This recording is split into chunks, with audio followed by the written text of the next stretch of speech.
अमरावती महानगरपालिकेची निवडणूक संपली आणि आता ओढ लागली आहे ती अमरावतीच्या महानगरपालिकेवर नेमकं महापौर कोणाचा बसणार। गेले 2025 पासून हा महापौर बंगला जो आहे तो ओस पडलेला आहे आणि आता या महानगरपालिकेच्या निवडणूक झाल्यानंतर नेमकं या महापौर बंगल्यामध्ये कोणाचं निवास राहणार हे बघणं गरजेचं आहे। एकंदरीत बघितलं तर या महापौर बंगला 2025 पासून 2022 पर्यंत आतापर्यंत पूर्णपणे ओस पडला आहे। आता जेमतेम याची डागडुगी जे आहे ते सुरू व्हायला लागणार आहे। एकंदरीत अमरावतीच्या महानगरपालिकेमध्ये कोणालाही स्पष्ट असं बहुमत मिळालेलं नाही। एकीकडे भाजप पक्ष तर दुसरीकडे काँग्रेस आपल्या महापौर पदासाठी सत्ता स्थापनेसाठी प्रयत्न करत आहेत।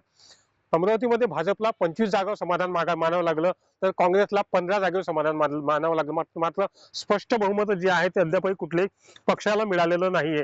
दोन्ही पक्ष जे आहेत ते आपल्या आपल्या स्तरावर इतर छोटे छोटे पक्ष जे आहेत ते एकत्र घेऊन आपलं बहुमत सिद्ध करून या महापौर बंगल्यावर आपलाच महापौर बसावा असे दावा या ठिकाणी करतात। मात्र बहुमत कोणाचं सिद्ध होतं आणि कोणाचा महापौर या बंगल्यामध्ये निवासस्थान येतो हे बघणं अत्यंत गरजेचं आहे। अमरावतीहून कॅमेरा पर्सन सागर सर, सुरेंद्र कुमार आकोडे, जय महाराष्ट्र न्यूज।